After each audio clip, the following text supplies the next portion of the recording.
لوتکەی سێقۆڵی کە لە نێوان سەرانی ئێران و تورکیا و رووسیا لە تارن سەبارەت بە دۆخی سووریا بەڕێوەچوو کۆتایی هات و ڕاگەیەندراوێکی هاوبەشیان بڵاو کردەوە. لە ڕاگەیەندراوەکەدا هەرسێ لە جەختیان لە یەکپارچەی خاشی سووریا و پاراستنی ئاسایشی وڵاتانی دراوسێ کردەوە.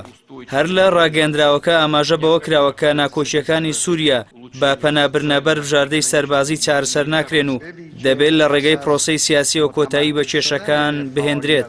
بەڵام لەگەڵەوەشدا لوتکەی تاران نەیتوانی کۆتایی بە ناکۆکیەکانی نێوان تورکیا لەلایەک و ئێران و رووسیا لەلایەکی دیکە بهێنێت سەبارەت بە هێرشی چاوەڕوانکراوی ڕژێمی سووریا بۆ سەر پارێزگای ئیدلب. بەو پێی هەریەکە لە ئێران و رووسیا پشتیوانی ئەو هەنگاوە دەکەن و تورکیاش دژایەتی دەکات.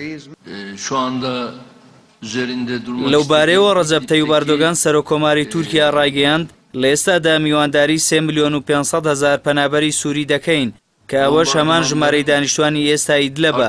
هەر بۆیە ناتوانین میوانداری 3,500,000 ئاوارەی دیکە بکەین کە لاگەری هێرشکردنە سەر ئیدلەب ئاوارەی تورکیا دەبن. لە بەرامبەردا ڤلادیمیر پۆتین سەرۆکی رووسیا پێشنیازێکی ئەردۆغانی لەبارەی ڕاگەیاندنی ئاگربەست لە ئیدلەب ڕەت کردوتەوە و ڕایگەیاندووە بە هیچ شێوێک دانوستان لەگەڵ بەرەی نووسرە و داعش ئەنجام نادەین. لای خۆیەوە حەسەن ڕۆحانی سەرۆکۆماری ئیسلامی ئێران پشتیوانی وڵاتەکەی بۆ هێرشکردنە سەر ئیدلەب نیشاندا و داوای لە چەکدارانی ئۆپۆزیسیۆن کردووە چەکەکانیان دابنێن و کۆتایی بە ئاڵۆزیەکان بهێنن. هاوکات دووپاتی کردوتەوە کە پاشەکشە بە هێزەکانیان لە سووریا ناکەن.